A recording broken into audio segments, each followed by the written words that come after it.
ఆమేన్. హల్లెలూయా. దేవుని వాక్యమును ధ్యానం చేసుకుందాం.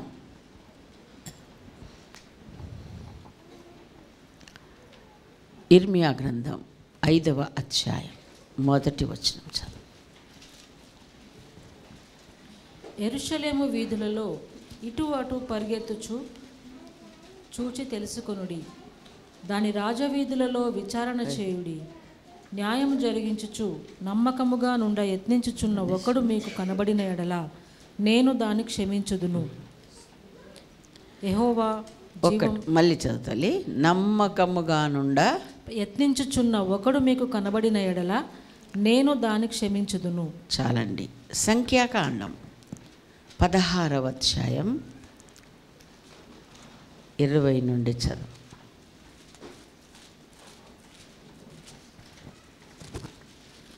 అప్పుడు యెహోవా, మీరు ఈ సమాజంలో నుండి అవతలికి వెళ్ళుడి, క్షణములో నేను వారిని కాల్చివేయుదునని మోషే అహరోనులతో చెప్పగా, వారు సాగిలపడి, సమస్త శరీరాత్మలకు దేవుడవైన దేవా, ఈ ఒక్కడు పాపము చేసినందున ఈ సమస్త సమాజము మీద నీవు కోపపడుదువా? చాలండి. మహాగణుడా, మహోన్నతుడా, పరిశుద్ధుడా, ప్రేమ స్వరూపి, నీకు వందనాలు, స్తోత్ర. మా మంచి కాపరి, నీకు వందనాలు. మరి ఒకసారి మీ పాదాల చెంతకు రావడానికి మీరిచ్చిన ఈ పునరుద్ధాన దినమును బట్టి నీకు స్తోత్ర. మేమంతా కలిసి ప్రార్థించడానికి అయ్యా ఈ పూట కూడా మీరు మాతో ఉన్నందుకు నీకు వందనాలు. మాలో ఉన్నవాడా, మాతో ఉన్నవాడా, పూర్తిగా నన్ను మమ్మును మీ వశంలోకి తీసుకోమని అడుగుతున్నాను. అయ్యా 2-3 కూడి ఉంటేనే వారి మధ్యలోకి వస్తానన్నా. అయ్యా వారి మధ్యలోనికి వస్తానన్న వాడవు, వచ్చావు నాయన. సంచారము చేస్తూ ఉన్నావు. 3 కన్నా ఎక్కువగా నీ పాదాల దగ్గర సంఘముగా కూడి ఉండగా మాతో మీరు మాట్లాడమని ప్రార్థిస్తున్నాను. ముచ్చటించుమని ప్రార్థిస్తున్నాను. హెచ్చరించుమని ప్రార్థిస్తున్నాను. మమ్మల్ని దీవించి పంపించుమని, అడ్డగించాలని ప్రయత్నిస్తున్న ప్రతి విరోధ శక్తులను, అంధకార క్రియలను యేసుని నామములో నేను కొట్టివేస్తూ ఉన్నా. ప్రతి అవిధేయత, అనాలోచిత యేసు నామములో నిర్వీర్యమగునుగాక. పూర్తిగా మమ్మల్ని వశంలోకి తీసుకొని మీకు ఇష్టమైన కార్యమంతయు మా అంతరంగంలో జరిగించి మమ్మల్ని దీవించి పంపించమని మీ చేతులకు అప్పగించుకుంటూ యేసయ్య అతి శ్రేష్టమైన నామములో అడిగి పొంది ఉన్నాము తండ్రి. ఆమేన్. ఇర్మియా గ్రంథం 5వ అధ్యాయం 1వ వాక్యములో, పట్టణమంతా సంచరించు చూడుము, న్యాయముగా జరిగించుటకు, న్యాయాన్ని జరిగించుట యత్నించుచున్న ఒక్కడు చాలన్నాడు. ఆ పట్టణాన్ని కాపాడు అంటే ఆల్రెడీ జరిగించడం కాదు, జరిగించాలన్న తపన, ఆశ, ప్రయత్నం ఎవరికైనా ఒకడు ఉంటే వాడిని బట్టి పట్టణాన్ని కాపాడుతానన్న. అలాగే సంఖ్యాకాండంలో మనం చదువుకున్నాం, ఈ ఒక్కడు తప్పు చేసినందువలన, ఈ ఒక్కడు పాపము చేసినందువలన వీరందరినీ నీవు శిక్షింతువా అని అడిగారు. అలాగే చేశాడు. ఆ సంగతి మనకు తెలుసు. ఇంతగా దేవుడు ఈ 2 విషయాలు మనకెందుకు చూపిస్తున్నాడో ఈ దినము ధ్యానించాలని ప్రభు ప్రేరేపణ చేత నేను నీ ముందుకు వచ్చాను. యూదాపత్రిక 11వ వచనం. అధ్యాయాలు చెప్పలేదు ఏంటి అనుకోవద్దు. అయ్యో వారికి శ్రమ, వారు కయీను నడిచిన మార్గమున నడిచిరి, బహుమానము పొందవలెనని బిలాము నడిచిన తప్పుత్రోవలో ఆతురముగా పరిగెత్తిరి, కోరహు చేసినట్టు తిరస్కారం చేసి నశించిరి. చాలండి. ఇక్కడ ఒక 3 వ్యక్తులను దేవుడు చూపిస్తూ ఉన్నాడు. దేవునికి స్తోత్రం. హల్లెలూయా. మీరు బైబిల్ చదువుతూ ఏ గ్రంథానికి ఎన్ని అధ్యాయాలు ఉన్నాయో చెప్పగలిగిన స్థాయి కూడా కొంతమందికి ఉంది అని నేను అనుకుంటున్నా. అందరికి కూడా ఉండాలి. ఎందుకంటే 152వ అధ్యాయం కీర్తనలు అంటే గబగబా బైబిల్ తెరిచాడు ఒకడు. ఉందా? ఇంకొక ఆవిడ ప్రకటన 24వ అధ్యాయం అనగానే తీసి చూస్తుంది. మీరు తీరే అంటుంది మళ్ళా. అంటే ఆ అవగాహన లేకుండా మనం ఉండొద్దు. దేవుని స్తోత్రం. హల్లెలూయా. తరచుగా బైబిల్తో పరిచయం ఉండి చదివే వాళ్లకు అవగాహన ఉంటుంది. ఓకేనా? పత్రికలలో కొన్ని పత్రికలు రాయబడితే ఇంక అధ్యాయం ఒకటే కానీ 2, 3 లేవు. దేవుని స్తోత్రం, హల్లెలూయా. ఇక్కడ అయ్యో వారికి శ్రమ అంటూ ఈ యొక్క వచనాన్ని ప్రారంభించాడు. ఎవరికి అంటే కయీనుకు శ్రమ, అలాగే బిలాముకు శ్రమ, కోరహుకు శ్రమ అని రాశాడు. ఎందుకని? వారి వారి చర్యలు అక్కడ క్లుప్తంగా రాసి పెట్టారు. ఒకతను తమ్ముని చంపి తప్పు అర్పణ అర్పించాడు. దేవుడు దాన్ని అనుమతించేందుకు కోపపడ్డాడు, కోపం తెచ్చుకున్నాడు, మొహం మార్చుకున్నాడు. అలాగా వదిలిపెట్టకుండా ప్రభువే స్వయంగా దిగిచ్చి విఫలుల యొద్దకు దిగి వచ్చిన దేవుడని ఒక ప్రసంగం చేయొచ్చు. అన్నిసార్లు దిగి వచ్చాడు అలాంటి వాళ్ళ దగ్గరికి. దేవునికి స్తోత్రం. అంత ప్రేమ గల దేవుడు మన దేవుడు. ఆయనే దిగి వచ్చి నీకెందుకు కోపమయ్యా, అలా మొహం ఎందుకు మార్చుకున్నావు, అలా ఎందుకు చిన్నబుచ్చుకున్నావు, నువ్వు సత్క్రియ చేసిన ఎడలా నీ తలను ఎత్తుకొనవా, సత్క్రియ చేయలేదు కదా, అందుకే నేను దాన్ని అంగీకరించలేదు అని మాట్లాడినప్పుడైనా అసలు ఒకడిని దేవుడు మెచ్చుకొని ఒకడిని మెచ్చుకోలేదంటే నేను నాలో ఏం పొరపాటు ఉందని అనుకోవాలి మంచోడైతే. అవునా కాదా? మా తమ్ముడిని అంగీకరించడం ఏంటి, నన్ను అంగీకరించకపోవడం ఏంటి? అక్కడ రాయబడి ఉంది కయీనును హేబేలును అన్నారు. అర్పణ నెక్స్ట్, ముందు వ్యక్తి అంగీకరించబడాలి. దేవునికి మహిమ కలుగునగాక. నువ్వు తెచ్చే 1,00,000 రూపాయలైనా దేవునికి అక్కర్లేదు. నీవు అవసరం, నీ మనస్సు అవసరం, నీ వ్యక్తిత్వం అవసరం, నీ విధానం అవసరం. దేవునికి మహిమ కలుగునగాక. అలాగా నన్నెందుకు అంగీకరించలేదు, నా తమ్ముడిని ఎందుకు అంగీకరించాడు ప్రభు అని అక్కడే తనకొక ప్రశ్న వచ్చి, యేసయ్యా నన్ను ఎందుకు అంగీకరించలేదు, నేనేం చేశాను, ఏ పొరపాటు జరిగిందని అసలు యేసయ్య పాదాలు పట్టుకోవాలి.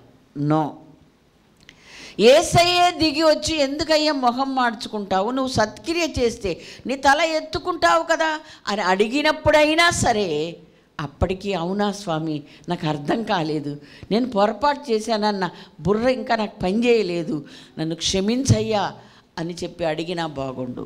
ఏమీ చేయలేదు. 8వ వచనం మనము చదివితే, ఆదికాండము 4వ అధ్యాయం 8వ వచనం చదివితే, ఇన్ని ప్రశ్నలు వేస్తే దేవుడు 3 నుండి 7 వరకు ప్రశ్నలు వేసాడు యేసయ్య. ఈ ప్రశ్నల దేనికి జవాబు చెప్పని వాడు ఇక్కడ తమ్మునితో మాట్లాడాను. దేవునితో మాట్లాడొచ్చుగా, తమ్మునితో ఎందుకు మాట్లాడుతున్నాడు? చాలామంది అంతే, పక్కోడితో మాట్లాడతారు, దేవునితో మాట్లాడకుండా. ఏంటి పాస్టర్ గారు నీకేంటి చెప్పారు, నువ్వేం చేస్తున్నావు, ఇయే పాస్టర్ గారు ఏంటి అలా మాట్లాడతాం, ఇది దేవునితో మాట్లాడితే బాగుపడతాం. దేవునికి మహిమ కలుగునగాక. హల్లెలూయా. ఆ మాట్లాడే దేవుడు ప్రతిసారి, ప్రతి వాక్యమును అందించే ప్రతిసారి ఆయన మనతో మాట్లాడుతున్నాడు. చదివే ప్రతిసారి మనతో మాట్లాడుతూ ఉండగా అర్థం చేసుకొని ఆయనతో మాట్లాడడానికి ఎవరు సిద్ధపడతారో, ఇష్టపడతారో వారు బాగుపడతారు. దేవునికి మహిమ కలుగునగాక. హల్లెలూయా. ఎందుకంటే మన దేవుడు ఒక్కడికే, ఆయన ఒక్కడికే పేరు మాట్లాడే దేవుడని. దేవునికి మహిమ కలుగునుగాక. కాబట్టి ఇక్కడ మాట్లాడకుండా తమ్మునితో మాట్లాడి మరి ఆ భావం ఏం చేశాడు, తమ్ముణ్ణి చంపేశాడు. మరలా వచ్చాడు దేవుడు. ఎంత మంచి దేవుడో మనం అర్థం చేసుకోవచ్చు కదండి. ఆయన పైనుండి ఒక్క మాట సెలవిస్తే ఇక్కడ బూడిదైపోతాడు కయీను. మళ్ళీ వచ్చి నీ తమ్ముడు ఎక్కడా అని అడిగాడు. సరి అయినా జవాబు చెప్పలే. నా తమ్ముడికి నేను కావలివాడనా అని చాలా పరుషంగా సమాధానం ఇచ్చాడు. నీవు చేసిన పని ఏమిటి అని చెప్పి, ప్రభు నీ తమ్ముని రక్తం భూమిలో నుండి నాకు మొరపెడుతుంది అన్నాడు. ఇవన్నీ మనకు తెలుసు. అయితే మనము గ్రహించాల్సింది ఏంటి అని అంటే, తప్పు చేశాడు, దేవుడే దిగొచ్చి మాట్లాడినా సరిదిద్దుకోవడానికి ఇష్టపడలేదు. ఓకే, ఆ తర్వాత అతని దోష శిక్ష భరింపరానంత గొప్పది అని మళ్ళీ అతను ఏడుస్తున్నాడు. ఏంటి ఆ దోష శిక్ష? అసలు ఎప్పటికీ ఇక నా సన్నిధికి రాకుండా నువ్వు దేశదిమ్మరివై భూమి మీద తిరుగుతావు అన్నాడు కదండి. అంటే దేవుడు ఒక్కసారే దిగి వచ్చి నువ్వెందుకు ఇలా చేసావు నువ్వు అని ఒక్కసారి ఈ శాపం కానీ ఈ యొక్క మాట చెప్పలే. అతనికి ఎన్ని అవకాశాలు ఇచ్చాడో బైబిల్ గ్రంథాన్ని మనము పరిశీలించి చదువుకుంటే మనకు అర్థమవుతుంది. చూడండి, మరొక మాట అక్కడ ఇంకొకరు ఎవరున్నారు? బిలాం. సంఖ్యాకాండం 22వ అధ్యాయం 9వ వచనం మనము చదివితే అక్కడికి ఆ బిలాము ఇంటికి దేవుడు వచ్చి నీ ఇంట్లో ఉన్నవారు ఎవరు అని అడిగాడు. ఎంత మంచి దేవుడో మన దేవుడు మనం అర్థం చేసుకోవాలి. అడిగితే అయ్యా పలాని రాజు ఈ యొక్క జనాంగమును శపించమని నాతో చెప్తున్నారు, అందుకే వాళ్ళు వచ్చారు అని చెప్పితే 12వ వచనములో ఏమన్నాడు? వారు ఆశీర్వదించబడిన జనము, నీవు శపించవద్దు అన్నా. ఓకే, నేను ఒక్కొక్క సబ్జెక్ట్ ఎంతసేపు అయినా చెప్పుకోవచ్చు, కానీ ఈ 3 కలిసి ఒక మాట మీ జ్ఞాపకం చేయమని ప్రభు నన్ను ప్రేరేపించినందున ఇలా మాట్లాడుతున్నా. దేవునికి మహిమ కలుగునుగాక. అప్పుడు ప్రభు చెప్పినట్లుగా ఇక నేను ఎప్పటికీ అమ్మో నాకు తెలియదు, ఆ రాజుగారు నాకు డబ్బులు ఇచ్చి నా ప్రతిభను చూసి ఏదో నన్ను శపించమంటే నేను సిద్ధపడుతున్నాను, వాళ్ళు ఆశీర్వదించబడిన జనాంగమా, ప్రభువే స్వయంగా దిగొచ్చి చెప్పాడు, ఇంకా నేను ఎప్పుడు ఆ పని చేయను అనుకున్నాడా? మళ్ళీ ఇంటాడు బంగారం పంపిస్తే మళ్ళీ వచ్చి ఇంట్లో ప్రభు ఏం చెప్తాడో మనం కూడా అందే. ఒకసారి నో అన్నాక ప్రభా ఒకసారి సాయం చేసాయి అంటాం కదా. ఎందుకంటే మనం అనుకున్నది ఓకే చేసేదాకా అడిగితే ఇస్తాడు అనుకుంటారు. బిలాంలాగే ఒక్కోసారి దేవుడు ఓకే అంటాడు, కానీ అంతాడు పట్టుకొని ఆ తర్వాత జరిగిందా లేదా, దెబ్బలు పడ్డాయా లేదా కదా. ఒప్పించుకొని సరేలే పో, కానీ నేనేం చెప్తే అదే చెప్పమన్నాడు. కానీ త్రోవలోనే అతడు వెళ్ళే ఉద్దేశాన్ని అతడు ఎంత ఆరాటంగా ఎంత ఆతృతగా బహుమానం పొందవలనని ఆతురముగా పరిగెత్తానన్నాడు. ఏ మనస్సుతో వెళ్తున్నాడో దేవుడు చెప్పిన మాటే కదా. ఒకవేళ వెళ్ళినా నేను చెప్పేది ఏమి ఉండదు, దేవుడు చెప్పింది ఏముంటుంది, అమ్మ దేవా తండ్రి నాకు తెలియకొచ్చని ఈ ధ్యానం లేదండి. ఆ బహుమానం మీదే ధ్యానం పెట్టుకొని వెళ్ళాడు. వెళ్ళినందువలన అతనికి ఎంత నష్టం జరిగిందో మనకు తెలుసు కదండి. అక్కడ 34 అనుకుంటా అంటాడు కదా, నేను పాపము చేసి తిని నీవు నాకు ఎదురుగా త్రోవలో నిలుచుట నాకు తెలిసినది కాదు, కాబట్టి ఈ పని నీ దృష్టికి చెడ్డదైతే నేను వెనుకకు వెళ్ళేదనని యెహోవా దూతతో చెప్పగా. ఏమండి, చెడ్డదని ముందే చెప్పాడు కదండి. ఇప్పుడు అంటాడు నీ దూత రావడం నేను గమనించుకోలేకపోయాను, నేను తప్పు చేశాను. ఇప్పటికి ఇది నీ దృష్టికి తప్పు అయిపోతే నేను ఇప్పుడు వెనక్కి వెళ్ళిపోతాను అన్నాడు కదండి. మన ప్రార్థనలు చాలామంది ప్రార్థనలు ఇలాగే ఉంటాయని చాలాసార్లు తెలుసుకున్నాం. ఒకవేళ దేవా నేను తప్పు చేస్తే క్షమించు అంటారు. నువ్వు తప్పు చేస్తే ఏంటి, చేసావో లేదో నీకే బాగా తెలుసు, అవునా? అందుకనే పాపి అయిన భయంకరమైన సుంకరి అని పేరు పెట్టబడి అబ్బాబు క్షమించబడింది ఎందుకు అంటే యథార్థంగా ఒప్పుకున్నాడు కాబట్టి. దేవునికి స్తోత్రం, హల్లెలూయా. ఎవరు చెప్పాల్సిన అవసరం లేదు. దేవుని ప్రతినిధిగా మనకు మనస్సాక్షిని పెట్టాడు. ఆ మనస్సాక్షి ప్రతిసారి మనల్ని గద్దిస్తూనే ఉంటుంది, హెచ్చరిస్తూనే ఉంటుంది, ఒప్పింప చేస్తూనే ఉంటుంది. ధైర్యంగా దేవుని దగ్గర బాహాటంగా ఒప్పుకొని విడిచిపెడితే మనము ధన్యులమవుతాం. దేవునికి స్తోత్రం, హల్లెలూయా. ఒకవేళ నీ దృష్టికి తప్పైతే క్షమించు అన్నాడు. అది సరి అయిన ప్రార్థనగా కాదు కనుక అంగీకరించబడలేదు.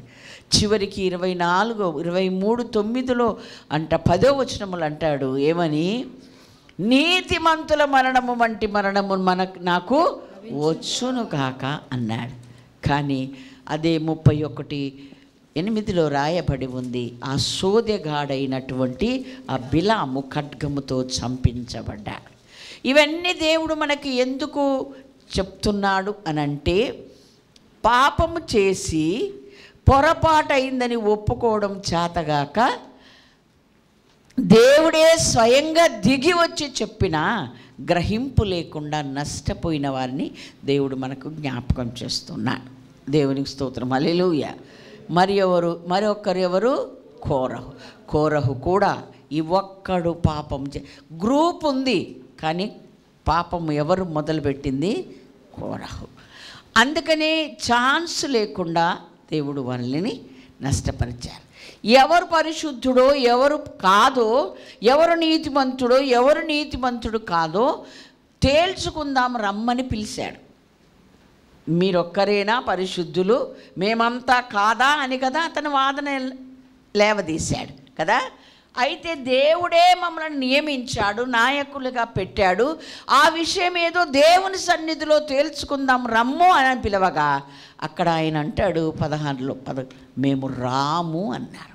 అందుకే అక్కడ యూదాలో తిరస్కారము చేసి నశించారు. దేవుని సన్నిధిలో విషయం ఏంటో తేల్చుకుందాం రమ్ము అని పిలిస్తే మేము రాము అన్నాడు. అంటే దేవుని సన్నిధిని, దేవుడు మాట్లాడే మాటలను, దేవుని విధానాన్ని ఏ మాత్రం కూడా లెక్క పెట్టని వాడు కోరహు. ఓకేనండి. ఈ ముగ్గురిని ఒకే వచనంలో రాసి అయ్యో వారికి శ్రమ అన్నాడు. కాబట్టి ఒక్కడు పాపము చేస్తే, ఈ ఒక్కడు పాపము చేసినందున అందరికీ శిక్ష అని అడిగారు వాళ్ళు. ముందు చదువుకున్నది ఒక్కడు నీతిమంతుడైతే అందరికీ ఆ పట్టణాన్నే నేను కాపాడతానని దేవుడు అభయం ఇచ్చాడు. దేవునికి మహిమ కలుగునుగాక, హల్లెలూయా. ఇక్కడ మనం ఒక విషయాన్ని గమనించాల్సిన అవసరం ఎంతైనా ఉంది. చూడండి, ఆదికాండము దానికి ముందు లూకా 3:38 చాలాసార్లు తెలుసుకున్నా, మరొకసారి ఆ విషయాన్ని జ్ఞాపకం చేసుకున్నాం. కేయినాను ఎనోషుకు, ఎనోషు షేతుకు, షేతు ఆదాముకు, ఆదాము దేవునికి కుమారుడు. ఆదాము దేవునికి కుమారుడు అన్న మాట చాలా మందికి మింగుడు పడకపోవచ్చు. అసలు పాపమున కారణమే ఆదాము కదా అని గ్రంథంలో దేవుడు ఏమేమి రాశాడు అన్నీ పరిశీలించి చదువుకుంటే ఒక దగ్గర తిట్టాడు, ఒక దగ్గర మెచ్చుకున్నాడు. తిట్టిందే గుర్తుపెట్టుకోదు, మెచ్చుకుంది కూడా చదువుకో. అందుకే యెహోవా గ్రంథమును పరిశీలించి చదువుకోవాలి. దేవునికి స్తోత్రం, హల్లెలూయా. ఈ ఆదామును దేవుడు నా కుమారుడు అని ఆయన వంశావళిని ఎత్తి రాస్తూ అక్కడ మనకు పరిచయం చేస్తున్నాడు. ఆదాము దేవుని కుమారుడు. అది ఎలా సాధ్యం అంటే ఆ దేవుడే మరి ఒక చోట మనతో మాట్లాడుతూ ఉన్నాడు. ఏమని 1 తిమోతి పత్రిక, క్షమించండి 2 తిమోతి అనుకుంటా, 1 తిమోతి 2వ అధ్యాయం 13-14 వచనాలు మనము చదివితే, మొదట ఆదామును తరువాత హవ్వయును నిర్మింపబడిరి కారా, మరియు ఆదాము మోసపరచబడలేదు గాని స్త్రీ మోసపరచబడి అపరాధంలో పడెను. అయినను వారు స్వస్థ బుద్ధి కలిగి విశ్వాస ప్రేమ పరిశుద్ధతలందు నిలకడగా ఉండిన ఎడల. చాలండి. ఇక్కడ ఆదాము సృజించబడింది ముందు, హవ్వ తర్వాత.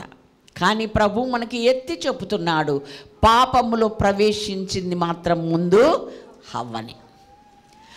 ఆదాము నా కుమారుడు అన్నాడు కానీ మరి ఎక్కడ కూడా హవ్వమ్మ నా కుమార్తె అనలే. ఎందుకంటే ఆయనే చేశాడు ఇద్దరిని, తన పోలికలో తన రూపములో స్త్రీని గాను పురుషుని గాను చేశాడని వాక్యం సెలవిస్తుంది. ఇక్కడికి వచ్చేసరికి తన వంశావళిని గురించి ప్రకటించేటప్పుడు ఆదాము నా కుమారుడని ప్రకటించాడు. హవ్వమ్మ జోలి ఎత్తట్లేదు. పత్రికలోకి వచ్చేసరికి ఏమంటూ ఉన్నాడు, మొదట హవ్వే పాపం చేసింది. మనము గమనించాల్సిన విషయం ఏంటంటే ఈ ముగ్గురిని కూడా ఎంతోమంది పాపం చేసిన వారు ఉన్నారు, పాపము నుండి విడుదల పొందిన వారు ఉన్నారు. దేవుడు పాపులని అందరికీ ఆ పాపం వర్తించిందని చెప్పాడు. కానీ ఇక్కడ మనం అర్థం చేసుకోవాల్సింది ఏంటి, ఈ ముగ్గురినే అంత కఠినంగా హవ్వమ్మనే ఏలు పెట్టి చూపించి ఎందుకు చెప్పాడు అని అంటే ఆయన స్త్రీ ద్వేషి కాదు. పాపము ఎవరిలో పుట్టుతుందో వాడే దోషి.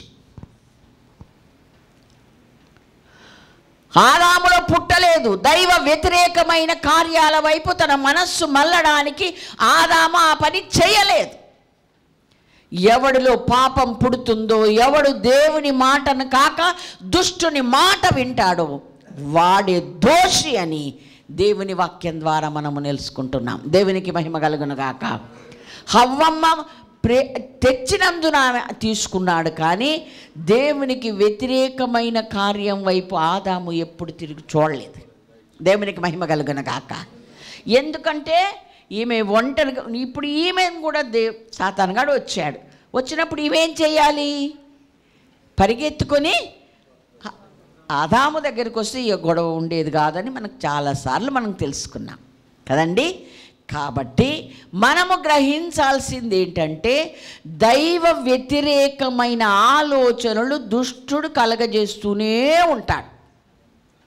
ఓకే, ఎందుకంటే నువ్వెందుకు ఇలా చేసావని ఆదాముని అడిగాడు, నువ్వెందుకు ఇలా చేసావని అమ్మమ్మని అడిగాడు. దుష్టుడిని అడగలేదని మనం చాలాసార్లు తెలుసుకున్నాం. ఎందుకంటే వాడి పనే ఆ దుష్ట పని. కాబట్టి వాడు ఎవరిని ప్రేరేపిస్తాడో, ఎవడు వాడు ప్రేరేపణకు లొంగుతాడో వాడే దోషి. అంటే ఎవరు మరి ప్రేరేపిస్తే వాళ్ళ మాట వింటే శిక్ష ఉంటుంది, కానీ ఏ వేలెత్తి చూపించడం మాత్రం హవ్వమ్మనే చూపించాడు తప్ప ఆదామును చూపించాలి. దేవునికి మహిమ కలుగునుగాక. అందుకే ఒక మాట మనల్ని హెచ్చరిస్తూ కొత్త నిబంధన కాలంలో వారితో మాట్లాడాడు. ఏమని? 1 తిమోతి 5:22 పరుల పాపములో పాలివాడవయ్యుండకు అన్నాడు. ఆ హెచ్చరిక కూడా దేవుడు మనకిస్తూ ఉన్నాడు. ఎందుకంటే పొరపాటుగా భార్య అనుకొని ఆమెను ఏ విచారణ చేయకుండా, విచక్షణ లేకుండా ఆ పండు తినేసి ఆమె పాపములో ఈయన పాలివాడయ్యాడు. అలాంటి స్థితిలో మీరెవరు రాకుండా, మీరు పరిశుద్ధులుగా తీర్చబడిన వారైతే, దేవుని మాటకు లోబడిన వారైతే తప్పకుండా మీరు ఆ విషయాన్ని గుర్తుపెట్టుకోవాలి. ఇది నాకు దేవుడు చెప్పలేదే, ఇది నాకు వద్దన్నాడే, వద్దన్న దాన్ని నువ్వు ఎక్కడ తీసుకొచ్చావు, ఎవరు నీకు చెప్పారు ఈ పళ్ళు తీసుకురమ్మని? ఒకవేళ ఇది ఫలానదా అని తను ప్రశ్నించి ఉంటే ఎంత గొడవ వచ్చేది కాదు. కాబట్టి దుష్టుడి యొక్క ఆలోచన విని ఎవడు పాపం చేస్తాడు? కోరహులో పుట్టించాడు, బిలాములో పుట్టించాడు, అలాగే కయీనులో కూడా పుట్టింది. అది సొంత పాపం.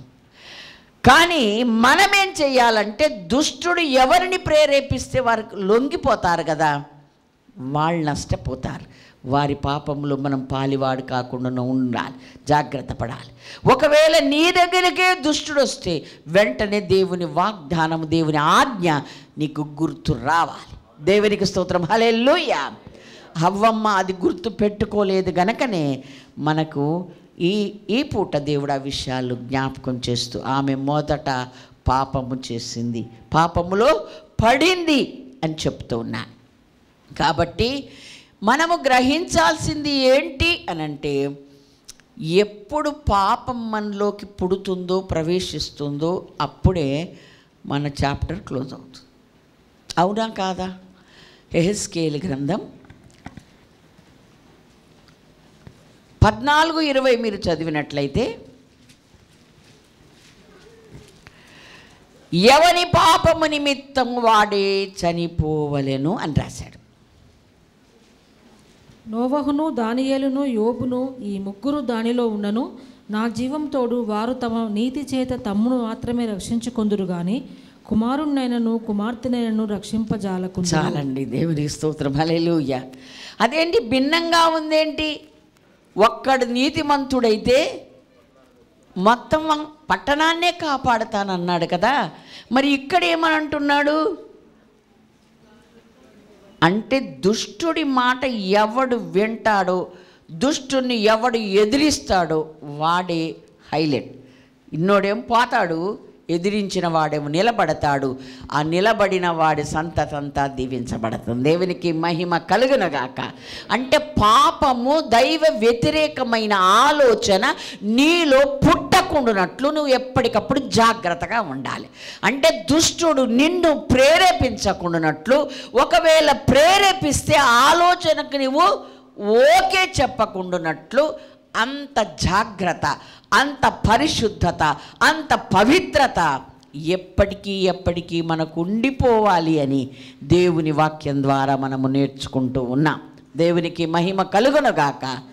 ఇది దుష్టాలోచన అని నీకు తెలియనట్లుగా దేవుడు ఒక ఆజ్ఞ నీకు ఇస్తాడు. ఇచ్చినప్పుడు దేవుని ఆజ్ఞలన్నిటినీ కూడా మనం అనుసరించి తీరాల్సిందే. దేవుడు ఆజ్ఞ ఇవ్వకపోతే పాపము లేకపోవుననుంది. ఆజ్ఞ ఇచ్చాక కూడా, చెప్పాక కూడా నువ్వు నిర్లక్ష్యం చేసి, ఎందుకంటే ఆ సంభాషణలో ఉందా, అది ఫలాన్ని తినొద్దన్నాడా, అవును, ముట్టుకోవద్దన్నాడు కూడా అని చెప్పింది కదా. ఆయన అంతా ఉట్టిది, మీరు దేవతల్లాగా అయిపోతారని దేవుడు అలా చెప్పాడు అనగానే ఇప్పుడు దేవుడి మీద నుండి మనసు ఎట్టిపోయింది కదా. కాబట్టి దేవుని మాట కాక మరి ఏ మాట అయినా మనం వినాల్సిన అవసరము లేదు. దేవునికి స్తోత్రం, హల్లెలూయా. ఎందుకు అంటే రాబోవు దినముల్లో చాలా భయంకరమైన దినములు రాబోతున్నాయి. ముసుగు వేసుకున్నవాడై సాతాను ప్రవక్తల, బోధకుల పేరు మీద వస్తారు. అప్పుడు అబద్ధ ప్రవక్తలుండి ఇప్పుడు అబద్ధ బోధకులు ఉంటారు అని రాయబడి ఉంది. అబద్ధ బోధల వలన మనుషులను గలిబిలి చేసి దేవుని మార్గము నుండి తొలగించడానికి దుష్టుడు పన్నే పన్నాగం అది. వాడే స్వయంగా ఎక్కడికి దిగిరాడండి కదా. ఎలా వచ్చాడు అక్కడికి? పాము యుక్తి గలది గనక పాము రూపంలో వచ్చాడు.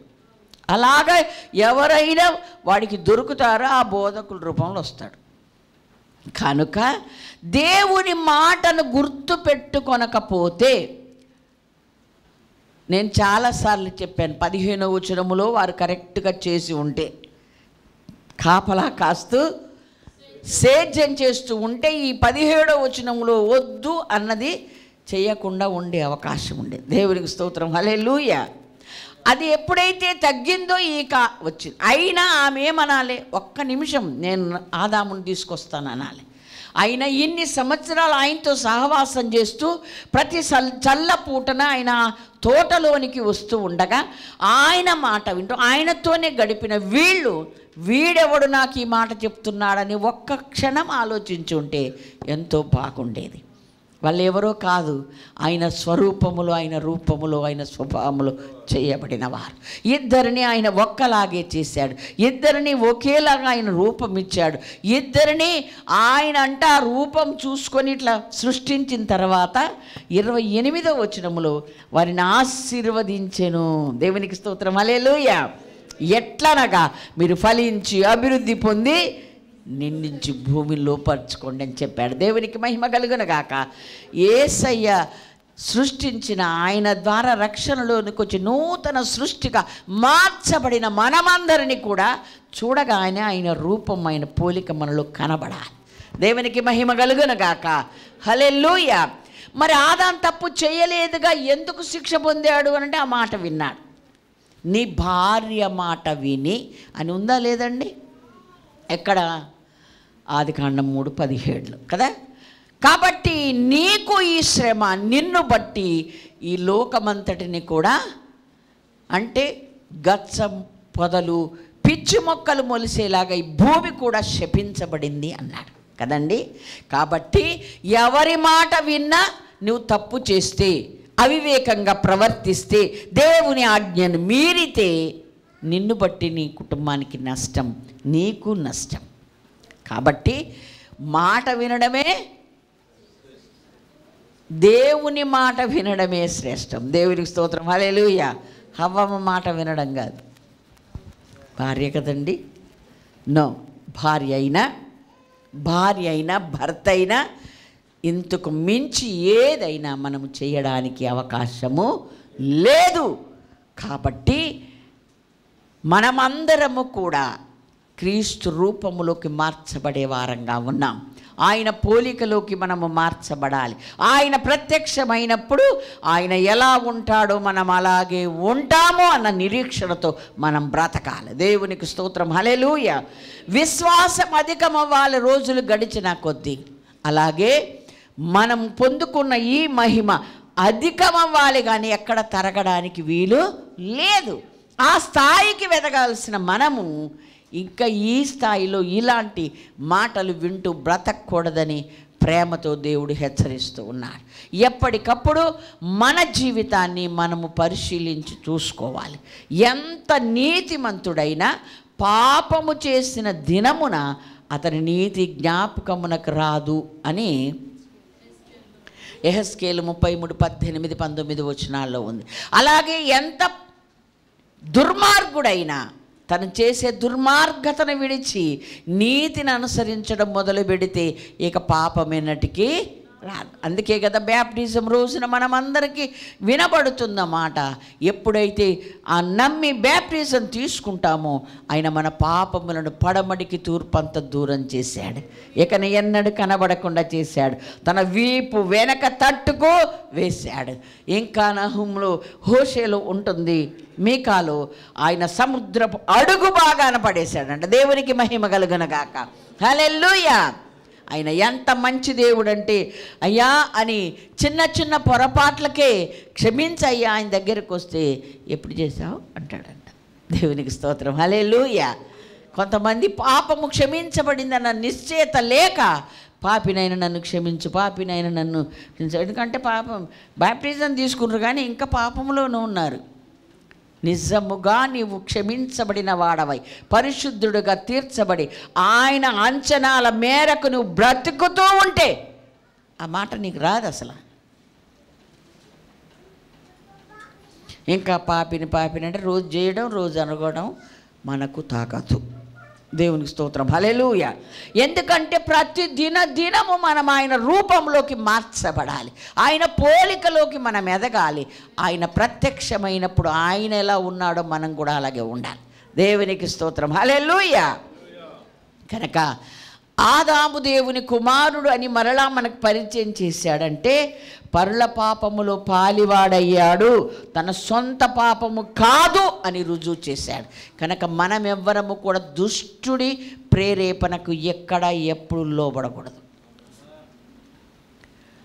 పరుల పాపంలోనే పాలివాడయ్యొద్దుండంటే అసలైన దుష్టుడిలో పాపం లోబడితే ఇంకెట్లండి? అవునా కాదా? కాబట్టి అయ్యా దుష్టుడు నన్ను ప్రేరేపించాడయ్యా, నేను చేసేసానయ్యా అని అనొద్దు. వాడు ఎప్పుడు ప్రేరేపిస్తూనే ఉంటాడు. వాడికి ఏం పని లేదు. ఓకేనా?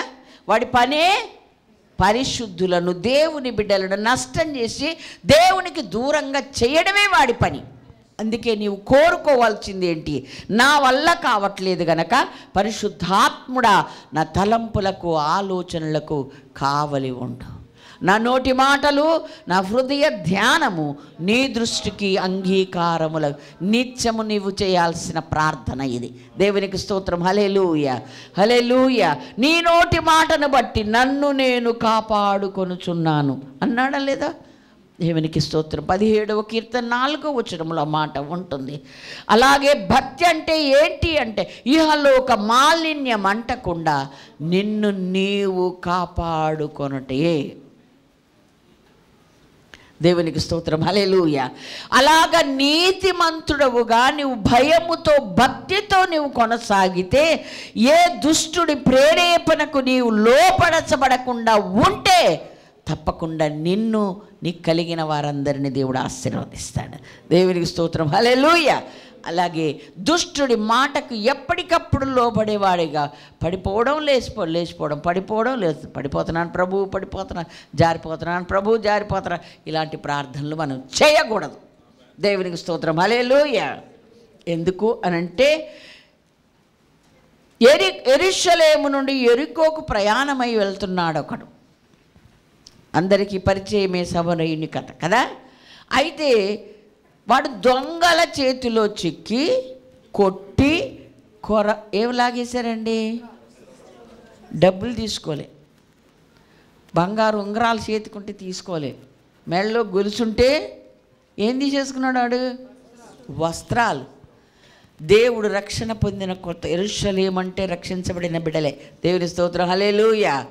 వాళ్ళకు నీతి వస్త్రం ఇచ్చాడు, రక్షణ వస్త్రం ఇచ్చాడు, ఉల్లాస వస్త్రం ఇచ్చాడు, స్తుతి వస్త్రం ఇచ్చాడు. ఈ వస్త్రాలు మొత్తం లాగేసుకున్నాడు. ఇప్పుడు ఎక్కడికి పోతాడు వాడు?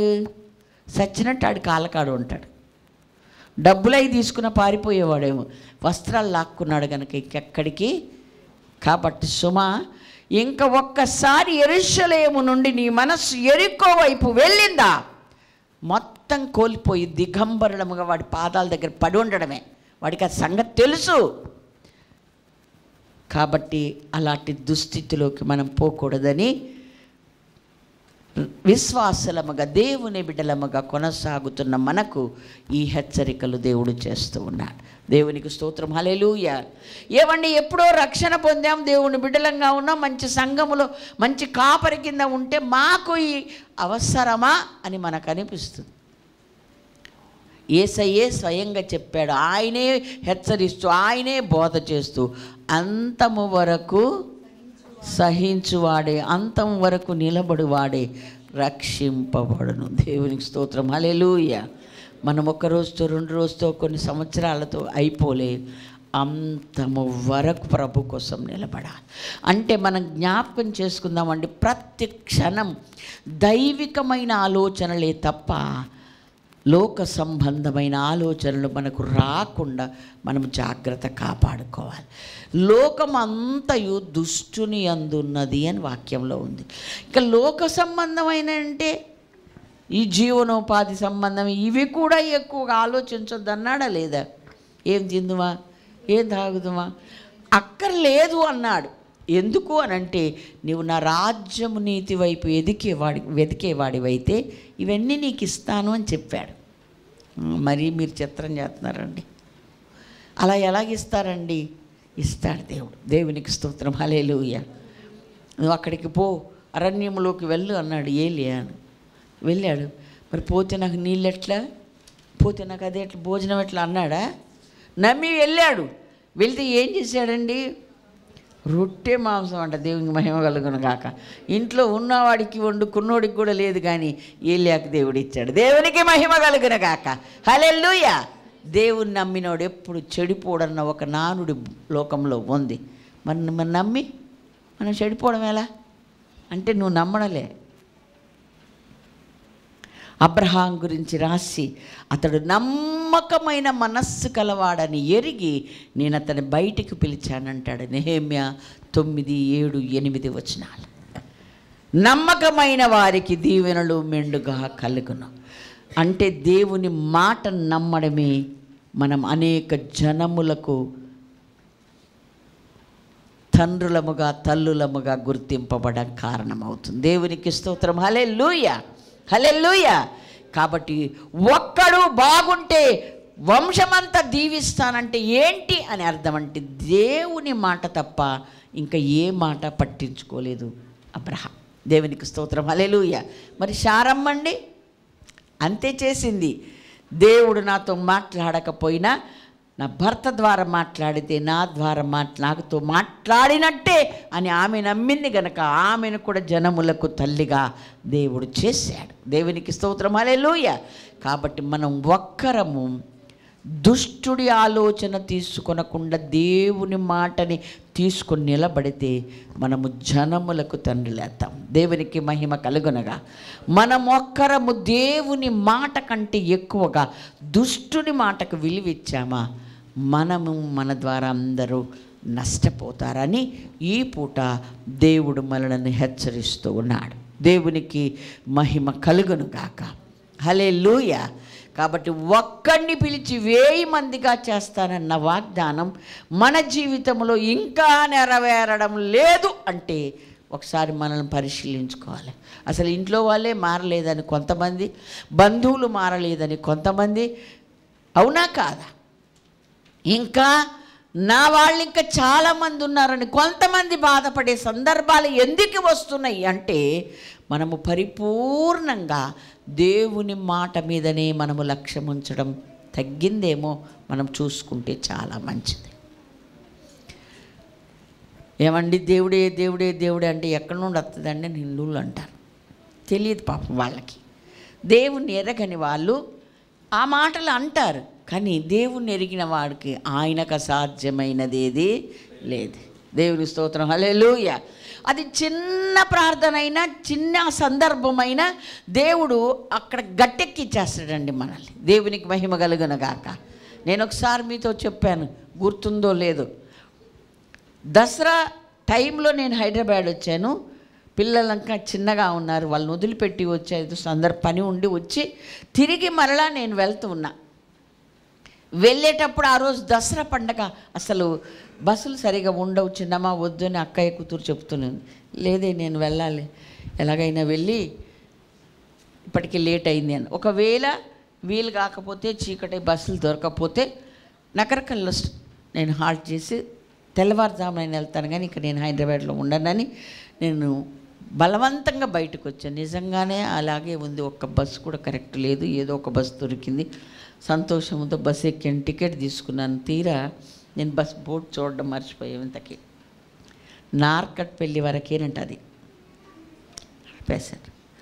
నార్కట్పల్లి బస్ స్టాండ్ చాలా నిర్మానుష్యంగా ఉంది. ఎంతో టైం కాలేదు, 8 అవుతుందేమో. ఏంటి అంటే నిజమే, దసరాకు అందరు హాలిడే పెట్టుకున్నారు, ఎవరు లేరు. ఒకరు ఇద్దరు డ్రైవర్లు క్రైస్తవులు ముస్లిం ఉంటే వాళ్ళ బస్సులు పోయినాయి, లేవు. నిజంగా మీరు నమ్మండి, కొంతమంది పల్లెటూరుకి వెళ్ళే వాళ్ళు పాపం వాళ్ళు తెలియకే వచ్చారు, ఎట్లనో వాళ్ళు అందరిని తిట్టుకుంటూ ఉన్నారు. నేను పక్కకు నిలబడి చిన్న ప్రార్థన చేశానండి. యేసయ్యా, ఈ పరిస్థితిలో ఇప్పుడు తెలుసు నార్కట్పల్లి, అప్పుడు నాకు ఎవరూ తెలియదు. కనికరించి ఈ పరిస్థితి నుండి నన్ను గట్టెక్కించు స్వామి అని నేను ప్రార్థన చేశాను. దేవునికి మహిమ కలుగునుగాక. హల్లెలూయా. చిన్న ప్రార్థన చేసి ఆమేన్ అనేసరికి విజయవాడ బోర్డు పెట్టుకొని డిపోలో నుండి బస్సు వచ్చేసిందండి. దేవునికి మహిమ కలుగునుగాక. హల్లెలూయా. ఇక నా సంతోషానికి అవధులు లేవు. దేవుని మహిమ చెల్లించి నేను చేరుకున్నాను. దేవునికి స్తోత్రం. హల్లెలూయా. కాబట్టి మన చిన్న మనవి, చిన్న నిట్టూర్పు దాటిపోకుండా ఉండాలి అంటే మనం ఎప్పుడు ఆయనతో కనెక్ట్ అయి ఉండాలి. నేనే ఒక గొప్ప దాన్నని నేను మీకు చెప్పట్లేదు, నా అనుభవం మీకు చెప్తున్నా. ఒక దాని నుండి ఒక దానికి ఎన్నో నేర్చుకోగలిగిన అనుభవాలు దేవుడు నేర్పిస్తున్నాడు. దేవునికి మహిమ కలుగునుగాక. కాబట్టి వాక్యం ఏం చెప్పుతుంది అని అంటే, మనము దేవుడు చెప్పిన మాట కాక ఇంకొక మాట, మీ మాట అవునంటే అవును, కాదంటే కాదు అన్నాడా లేదా దేవుడు? అంటే ఈ 2 మాటలు కాక, దేవుడు వద్దంటే, దేవుడు అవునంటే చేయమంటే చేయాలి, వద్దంటే మానాలి. అది కాదండి మా పాస్టర్ గారు ఇలా చేయొచ్చు అన్నాడండి. నో, దేవుడి కంటే ఇంకా ఎవరు ఎక్కువ కాదు. గలతీ పత్రికలో అంటాడు, నేను దేవుడు చెప్పిన ఒక సువార్తను నేను మీకు చెప్పాను. ఆ సువార్త కాక మరి ఒక సువార్త పరలోకము నుండి దూత దిగొచ్చి చెప్పిన మీరు నమ్మొద్దు, ఆ చెప్పినోడు శాపగ్రస్తుడగునుగాక అని చెప్పాడు. ఎంత గ్యారెంటీగా. దేవునికి మహిమ కలుగునుగాక. హల్లెలూయా. కాబట్టి దేవుడు చెప్పాక మళ్ళీ ఎంత బిషప్ చెప్పినా మనం వినే పని లేదు. అలాగే చిన్న దైవజనుడైన దేవుడు చెప్పిన మాట చెప్తే విని తీరాలంతే. దేవునికి మహిమ కలుగునుగాక. హల్లెలూయా. పెద్ద కనపడితేనే దేవుడు మాట చెప్పిన వాళ్ళు కాదు. మనలో సామాన్యులుగా కనబడుతున్నాను వారి నోటి మాట దేవుని మాట అని నువ్వు గ్రహిస్తే నమ్మి తీరాలి. ఇందాక దైవజనులు గుర్తు చేశారు ఏమని, పశువులు కాసుకుంటూ మేడి పళ్ళు ఏరుకుని నన్ను పిలిచి పంపాడయ్యా అంటే, విన్నోడు బాగుపడ్డాడు, విననోడు పోయాడు. ఎవరైనా వాళ్ళు చెప్తున్నారండి, మీరు చెప్పకుండా. బైబిల్ బాగా చదువుతున్నారు అనుకుంటా. దేవునికి మహిమ కలుగునుగాక. హల్లెలూయా. కాబట్టి సామాన్యుడ గొప్పవాడ కాదు, దేవుని నోటి మాట వెలువడుతుండగా ఆ నోటి మాట దేవునిదే అని నువ్వు గ్రహిస్తే ఒక్క మాట కూడా నువ్వు జవదాటకూడదు, మీరకూడదు. ఎందుకంటే దేవుని మాట విని లోబడిన వాడు ఎప్పుడు పాడవడు, వాడు జనములకు తండ్రి అవుతాడు. దేవునికి మహిమ కలుగునుగాక. జీవితం అంతా ఆయన మాట వింటూనే ఉన్నాడు. అయితే ఆఖరికి ఆయనకు సేవకుడు అనే మాట కూడా తక్కువ అనుకున్నాడు. ఏమో కానీ దేవుడు నా స్నేహితుడని పిలిచాడు. దేవునికి మహిమ కలుగునుగాక. హల్లెలూయా. అంటే మనస్సు ఎరిగి బ్రతికిన వాళ్ళందరూ కూడా ఆయన మనస్సు ఏంటో మనకు అర్థం అవ్వాలి. ఆయన మనస్సు ఏం కోరుకుంటుందో మనకు అర్థం అవ్వాలి. ఎప్పుడు అర్థమవుతుంది అంటే ఆయన మాట ప్రతీది ఊగొడుతూ ఆయనకి ఇంకా దగ్గర అవుతున్న కొద్దీ ఆయన మాట మనకు అర్థమవుతుంది, మనస్సు అర్థమవుతుంది. దేవునికి మహిమ కలుగునుగాక. కాబట్టి ఒక్కడు దేవుని కొరకు బ్రతకడానికి పూర్తిగా అప్పగించుకున్నాడా వాడు జనములకు తండ్రి అవుతాడు. దేవునికి మహిమ కలుగునుగాక. వారి వల్ల పట్టణం కాపాడబడుతుంది, వంశం కాపాడబడుతుంది, అందరూ జీవిస్తారు. ఒక్కడు పాపము చేసి అంటే దుష్టుడి మాట వింటే వాడి వలన నష్టం కలుగుతుంది. అయితే అంతే నష్టాన్ని దేవుడు మిగిల్చి పెట్టలేదు. శిశు ప్రసూతి వలన వారు రక్షించబడతారన్న ఒక మంచి సొల్యూషన్ దేవుడు ఇచ్చాడు. ఏంటది? యేసుక్రీస్తుని అంగీకరిస్తే ఆయన ద్వారా మరల రక్షణ రావడం జరుగుతుంది అని చెప్పాడు. దేవునికి మహిమ కలుగునుగాక. ఆయన మాట విందాం, ఆయన మాటకు పరిపూర్ణంగా లోబడదాం.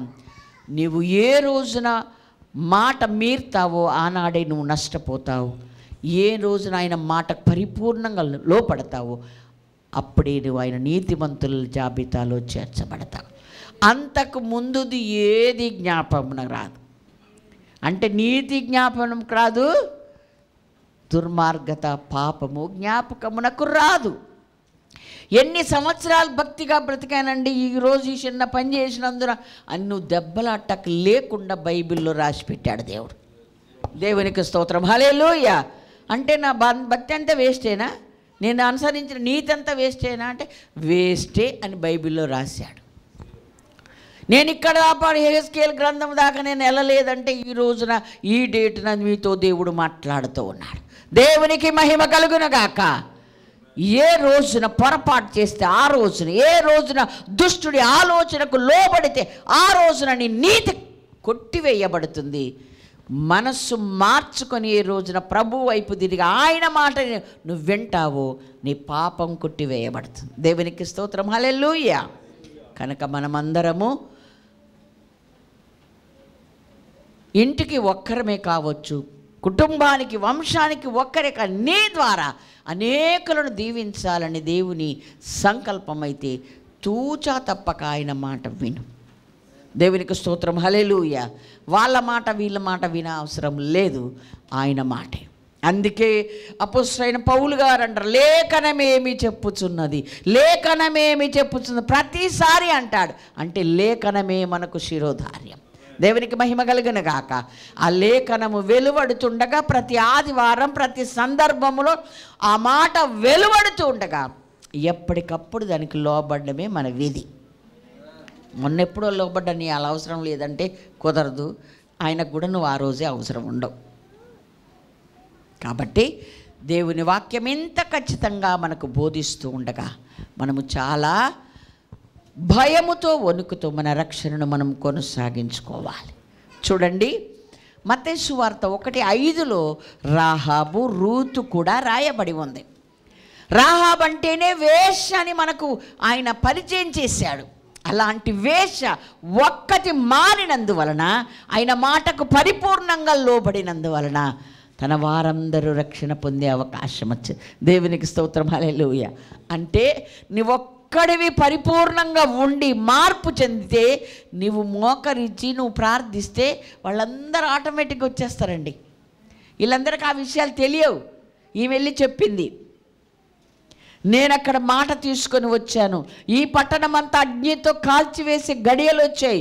ఎవరంటే మహాదేవుడైన ఆయన సేవకులు, ఆయన ప్రజలు మా ఊరు వచ్చారు, వాళ్ళ దగ్గర నేను మాట తీసుకున్నాను. ఏమని? అయ్యా, ముందు ఆమె చేర్చుకుందండి, ఈ గడియ కొరకే చేర్చుకుంది. మనకు తెలుసు, చాలాసార్లు తెలుసుకున్నాం. అడిగి మాట తీసుకున్నాను గనక మీరు నా మాట వింటే మనమందరము ఒక ఇంటిలో ఆ యొక్క తొగరు దారం గట్టి ఇంటిలోను బయటికి వెళ్ళకుండా వాళ్ళు చెప్పినట్టు చేస్తేనే బతుకుతాం. చెప్పారా లేదా మాట? లేదు ఈ ఎరుకోపట్నం ఎట్టకాలుస్తున్నాం, మేము సంచారం చేసి చూద్దాం అనుకు బయటికి వెళ్ళేవాడు. లేదు అని అన్నాడు ఎవడన్నా అంటే, ఒకవేళ పోయేవాడు వాడు పోతాడు కూడా, వాడు లెక్కలోకి కూడా రాడు.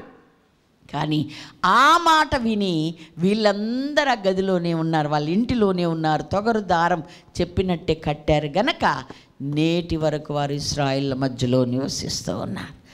శాపం పొందినటువంటి వారు ఒక్క మాట లోబడితే విముక్తిని పొందారు. దేవునికి స్తోత్రం, హల్లెలూయా.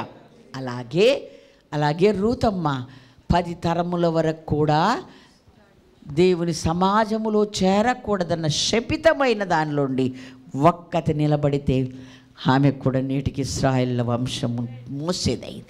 దేవునికి మహిమ కలుగునగాక. మనము నేనొక్కడనే కదా, ఇంటి వాళ్ళందరూ దేవుని దగ్గరికి వెళ్తున్నారుగా అనుకోవద్దు. ఒక్కడివే నువ్వు నిలబడితే అనేకులకు దీవెనకరంగా నీవు ఉంటావు. దేవునికి స్తోత్రం, హల్లెలూయా. అక్కడ రాహాబును చూపించాడు, రూతమ్మను చూపించాడు, సమరయ స్త్రీని చూపిస్తున్నాడు. ఎవరంటే స్త్రీ అని పురుషుడని దేవునికి నిమిత్తము లేదు అని మనము గ్రహించాలని. దేవునికి మహిమ కలుగును గాక. ఇద్దరు కూడా ఆయన పోలికలే, ఆయన రూపంలో చేయబడిన వారే గనక ఇద్దరు కూడా ఎవ్వరు లోబడితే వారి ద్వారా దేవుడు గొప్ప కార్యాలు చేస్తాడు. వారు అనేకులకు దీవెనకరంగా మలుస్తాడు. ఆ ఒక్కడే దేవుని మాట కంటే దుష్టుని మాటని ఎక్కువగా పెంచితే వారి ద్వారా వాళ్ళందరూ కూడా నాశనమైపోతారని వాక్యం మనకు నేర్పిస్తుంది. కనుక ఈ కడవరి దినములో బ్రతుకుతున్న మనం క్రైస్తవులుగా పిలవబడ్డానికి గర్విస్తాం. ఈ క్రైస్తవులుగా బ్రతికే మనము, క్రైస్తవుడు అంటే ఎవరండి? అదో పెద్ద శిష్యుడే క్రైస్తవుడు. దేవునికి స్తోత్రం, హల్లెలూయా. ప్రభు చిత్తం అయితే అయ్యగారు ఎప్పుడైనా బోధిస్తాడు. దేవునికి స్తోత్రం, హల్లెలూయా. క్రైస్తవుడు అని పేరు పెట్టుకుంటే కాదు, శిష్యుడు అంటే క్రీస్తును అడుగడుగున పోలి నడుచుకునేవాడు. దేవునికి మహిమ కలుగును గాక.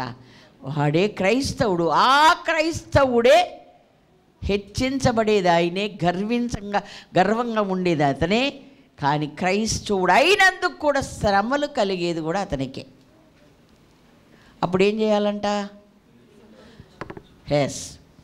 భయపడవద్దు, మహిమా స్వరూపిగా ఆత్మ మీ మీద నిలుచున్నాడు గనక మీరు ధన్యులు అన్నారు. దేవునికి స్తోత్రం, హల్లెలూయా, హల్లెలూయా. శ్రమల ద్వారా మనం పరీక్షించబడి సువర్ణము కంటే అమూల్యమైన మన విశ్వాసం అగ్ని పరీక్షకు నిలబడాల్సి ఉంది కనుక దాని కొరకు కూడా మనము సిద్ధపడాలి అంటే దేవుని మాటనే తప్ప మరొక మాట మనం ఎప్పుడూ వినకూడదు. దేవునికి స్తోత్రం, హల్లెలూయా. నీ మాటలే నన్ను బలపరుస్తున్నాయి, ఆ బాధలు నాకు నెమ్మది కలిగిస్తూ. వేరొక మాట ఏది మనకు నెమ్మది కలిగించదండి, ఆయన మాటే నెమ్మది కలిగిస్తుంది. దేవునికి స్తోత్రం, హల్లెలూయా. దేవుణ్ణి నమ్మడం అంటే ప్రతి సందర్భములో మౌనంగా ఆయన చేసే కార్యాలకు తల ఒగ్గడమే నమ్మడం. దేవునికి స్తోత్రం, హల్లెలూయా. నువ్వు ఆయన నమ్ముకొని మీరు మౌనంగా ఉంటే మీరు బలము పొందుతారు అన్నాడు వాక్యములు. దేవునికి మహిమ కలుగును గాక. నమ్మడం అంటే ఈ ఊరు వచ్చాడు, నమ్మే వచ్చాడు, ఏం చేయబోతున్నాడో ఏం చేస్తాడో అంతా ఆయనకు అప్పగించాడు కనుకనే ఈ రోజున ఇలాగా నిలబడగలిగాం. దేవునికి స్తోత్రం, హల్లెలూయా, హల్లెలూయా. అది ఎవరైనా సరే, ఎవరి విషయంలోనైనా అంతే. కాబట్టి ఒక్కరము దేవుని మాటకే ప్రాధాన్యత ఇవ్వాలన్నది ఈరోజు వాక్య సారాంశం. ఆ ఒక్కరు దైవం మాట కాక దుష్టుడి మాట వింటే వారు నష్టపోతారు, నాశనం అవుతారు. ఆ ముగ్గురు దేవుని మాట కంటే దుష్టుడి మాటకే, దుష్టుడి ఆలోచనకే ఎక్కువ ప్రాధాన్యత ఇచ్చారు. మరలా వారు పరుల మాట వినలేదు, వారిలోనే ఆ దుష్టుడు క్రియ చేశాడు. ఆ కార్యానికి వాళ్ళు తల ఒగ్గారు కదండి. కాబట్టి అవ్వమ్మతోనే మాట్లాడాడు, అవ్వమ్మే పడిపోయింది అని దేవుడు స్పష్టంగా చెప్పాడు కదండి. కాబట్టి ఎవరిని దుష్టుడు ప్రేరేపిస్తే వాళ్ళు నష్టపోతారు కనుక దుష్టుడి ప్రేరేపణ అర్థం చేసుకోవాలి. అసలు వాడి ఆలోచన వినకుండా నీ దగ్గరికే రాకుండా నువ్వు చాలా జాగ్రత్తగా ఉండాలి. ఎప్పుడైతే సహవాసాన్ని విడిచిపెట్టిందో ఆమె వెంటనే దుష్టుడు వచ్చాడు, మనకు తెలుసు. కాబట్టి ఎప్పటికప్పుడు దేవుని మాట దేవుని యొక్క ఆజ్ఞగా భావించి ఎక్కడ మీరకుండా, ఇది దేవునిదేనా, ఈ ఆలోచన దేవునిదేనా, ఈ విధానము దేవునిదేనా, నీవు నడిచే పద్ధతి దేవునిదేనా, ఇది వాక్యం ఒప్పుకుంటుందా, ఇది వాక్యం ఖండిస్తుందా, ఎప్పటికప్పుడు మనం పరిశీలించుకొని చూసుకుంటే మనము ధన్యులమవుతాం.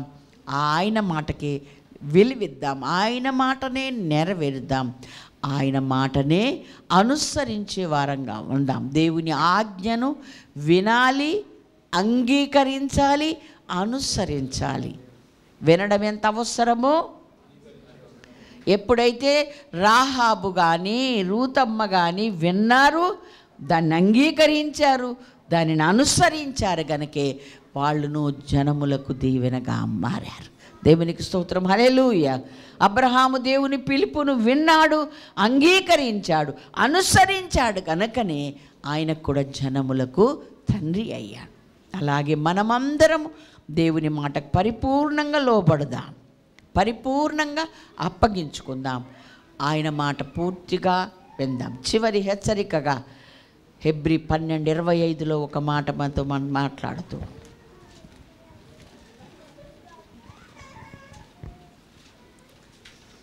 మీకు బుద్ధి చెప్పుచున్న వారిని నిరాకరింపకుండునట్లు చూచుకొనుడి. వారు భూమి మీద నుండి బుద్ధి చెప్పిన వారిని నిరాకరించినప్పుడు తప్పించుకొనకపోయిన ఎడల పరలోకం నుండి బుద్ధి చెప్పుచున్న వారిని విసర్జించు మనము తప్పించుకొనకపోవటం మరి నిశ్చయము కదా. భూమి మీద ఉండి బుద్ధి చెప్పినవాడు ఎవరు? మోషే. పరలోకము నుండి బుద్ధి చెప్పుచున్నది ఇది వాక్యం.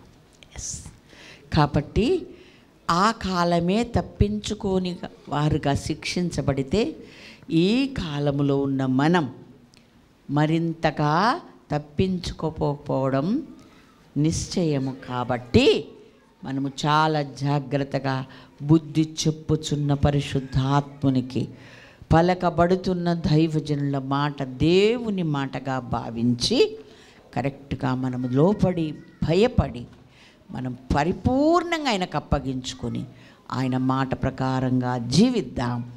ఇంకొక మాట వద్దు, ఎప్పటికీ ఎప్పుడుకి పరుల పాపములో పాలివాడవై ఉండకు.